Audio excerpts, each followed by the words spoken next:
Bismillahirrahmanirrahim. Assalamu alaikum. I hope you all are fine and staying safe and happy. I am your science teacher, Miss Farheen, and I welcome you all to your science class. My dear students, as you know that we are on chapter number 7 and the name of our chapter is The Earth and Its Resources. Today I am going to give you a complete review of this chapter. Alhamdulillah, we have covered all the SLOs of this chapter. So, पहले हम recap कर लेते हैं कि हमने previous lecture में क्या किया था.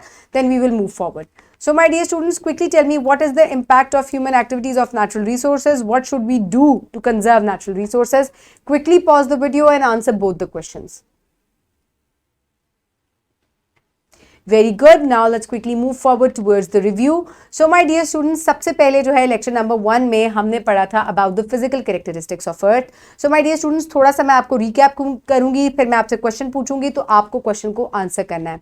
So my dear students, हमने Earth की spheres के बारे में पढ़ा था. 3 spheres होती हैं, lithosphere, hydrosphere and third one is atmosphere. और ये तीनों मिलके 4th sphere यानी कि biosphere को सपोर्ट करती हैं. सो इसके बाद हमने पढ़ा था hydro means water, litho means rocky and then atmosphere is the air. So my dear students, what are different spheres of the earth? Quickly tell me. Very good. Okay my dear students, now let's quickly move forward. Next उसमें हमने पढ़ा था कि water resources जो हैं ये तमाम interconnected होते हैं. सबसे पहले प्रेसिपिटेशन होती है, बादल जो है उनकी वजह से बारिश या बर्फ बरसती है. उसके बाद ये बर्फ जो है ये हीटअप होने की वजह से, टेम्परेचर राइज होने की वजह से पिघलती है, पिघल के स्ट्रीम्स में आती है. पानी ग्रेविटी की वजह से रन डाउन करता है, लेक्स फॉर्म करता है, अंडरग्राउंड चला जाता है और फिर उसके बाद वाटर शेड और तमाम ये पानी जो है ये रिवर के अंदर जो है वो जाता है. और जितने भी रिवर्स हैं ये किसी ना किसी ओशन या सी में जो है वो गिरते हैं जाकर. So this is how. और फिर से वाटर जो है वो एवेपोरेट होता है और इस तरीके से जो है ये सर्कल जो है चलता रहता है. So how do water resources are interconnected? Quickly tell me. Very good. Now let's quickly move forward towards the next lecture, the Earth's natural resources. So हमने Earth के natural resources के बारे में पढ़ा था. हमने पढ़ा था कि एक natural resource जो होती है, कहीं पर भी कोई चीज़ जब abundance में, बहुतात में होती है तो वो जब लोगों की नीड्स को पूरा करना शुरू कर दे तो then it becomes a resource. और अगर वो नेचुरली एग्जिस्ट कर रहा है एनवायरनमेंट में तो then it is a natural resource. So हमने बहुत सारे नेचुरल रिसोर्स पढ़े, coal, oil, natural gas, forest. So these all are natural resource, minerals. So now you tell me that what are natural resources of land and their uses. So हमने जो natural resources पढ़े थे उनके क्या uses हैं और उनके names भी बताएं. Very good. So my dear students, next we discussed about the minerals. It is also a resource from the land.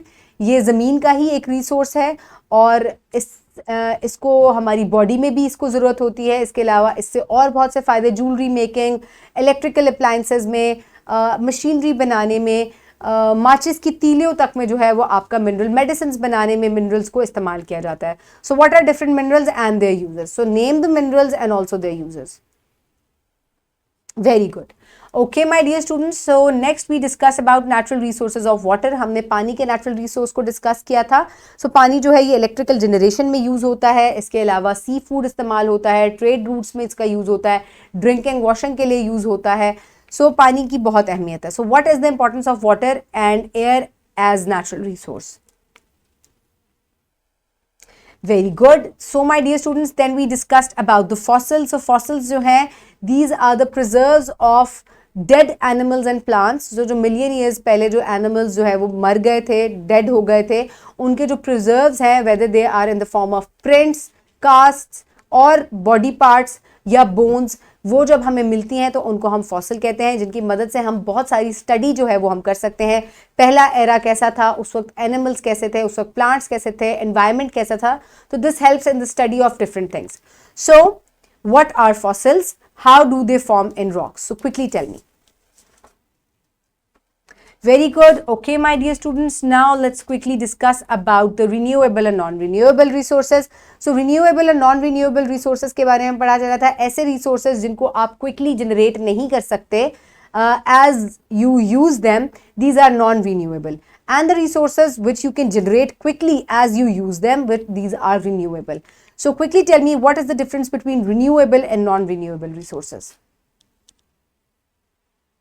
Very good. Okay, my dear students. So now let's quickly move forward. तो हमने ways पढ़े थे to conserve resources, किस तरीके से हम conserve कर सकते हैं नेचुरल रिसोर्सेज को, और ह्यूमन एक्टिविटीज़ का क्या इम्पैक्ट है.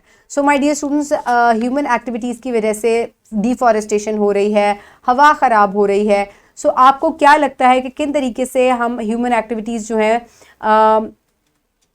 ख़राब कर रही हैं उनको, और किस तरीके से हम इन रिसोर्सेज को कंजर्व कर सकते हैं. Very good. Okay, my dear students, so now is the time for practice, for which you need to download this assessment sheet from the description box below this video, or you can get it in print form by your teacher. So my dear students, आप जो worksheet है उसको इसी description box की, इसी video के description box से download कर सकते हैं, या अपने टीचर से प्रिंट फॉर्म में लेकर भी उसको कंप्लीट कर सकते हैं. So my dear students, discuss with your parents. If we run out of fresh water after some time, then what will happen to the life, and what should be your role to conserve fresh water. So my dear students, ताज़ा पानी के बारे में अपने parents से discussion कीजिएगा घर में कि अगर ताज़ा पानी ख़त्म हो जाए तो क्या क्या जो है वो इसके हमें किस तरीके से नुकसान पहुंचेगा, और इसके बाद आप लोग किस तरह से इंडिविजुअली पानी को कंजर्व कर सकते हैं, ताज़ा पानी को महफूज कर सकते हैं. इस बारे में आपने अपने पेरेंट्स से डिस्कस करना है.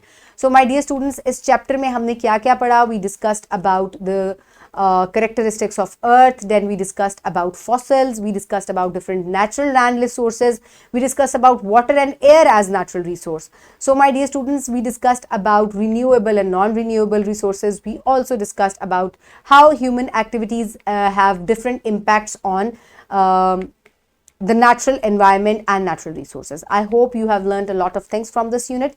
Keep everybody around you safe. Have a good day. Thank you so much, and Allah Hafiz.